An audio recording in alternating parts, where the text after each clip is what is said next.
First of all was recovery, and I know we wanted to talk about that. Deborah Fine, May 11th, 2009. This is actually on WebMD, but if you Google Deborah Fine, her work in terms of recovering from autism is the work that I trust the most, okay? I worry, Deborah Fine, I feel 100% confident in will make a good diagnosis or not, okay, of autism. And when she tells me she's seen kids recovered, it changed my mind, okay? What are the characteristics? The kids who do better typically have been higher functioning, that's what I told you earlier, and they've gotten intervention before 4 or 5 years old. But I'm a little skeptical with the recovery. I am too. Recovery. Yeah. I'm a new graduate, like I've only been out there, you know, this is my first year. You get to have an opinion still, that's okay. I always think about it as it's not so much recovery in the sense of like, I think you can recover more from an eating disorder or social anxiety or something like that.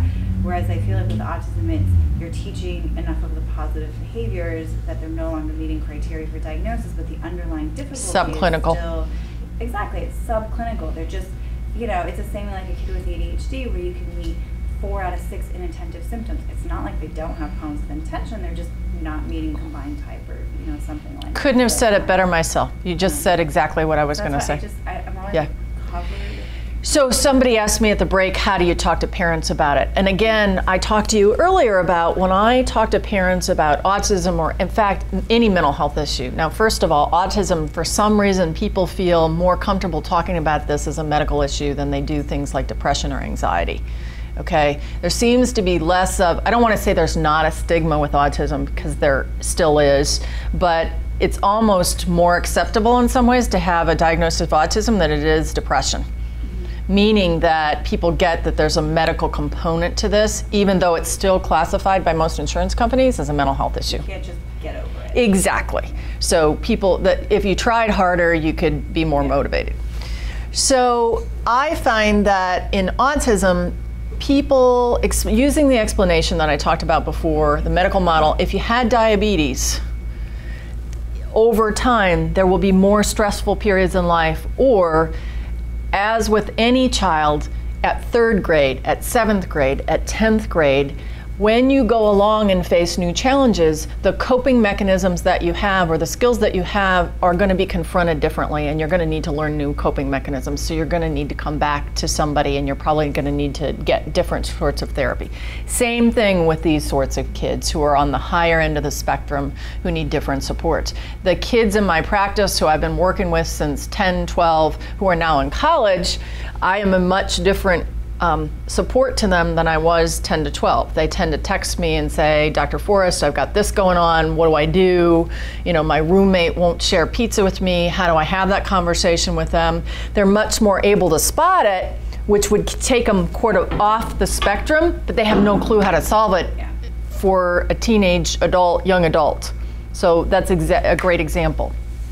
Okay, so is everybody with that? So Deborah Fine's research, if you have parents that want to look at it, this is some of the things, above average IQ, higher functioning, and they got intervention before 4 or 5, okay? Numbers are small. They looked at 20 optimal outcome children, 15 children with high functioning often, 23 comparison children. So again, very small numbers in the study. But this is, but it pans out, and she's at University of Connecticut, very good researcher. I will give you another example, which it went the opposite way for me. This was a little boy I had in my practice, and he was 2 when his parents brought him to me. And he was just an amazing little kid. And I walked in my office, and he had taken all the business, I was in a group practice, and he'd taken all the business cards of everybody, and he'd put them in a, he had his own business portfolio for cards at 2 that he carried around, okay? Now, that sounds like an Asperger type thing, fixation with cards, okay? He had 2 or 3 words, that was it, was not talking at all. I sat in my office, I took out the toys from the ADOS, he came over and sat in my lap and started playing with my hair. Now, he didn't have great boundaries, but he was so clearly interested in social interacting with me, pointing at things for me, very socially related. And his parents they were older parents, and they just loved him to death.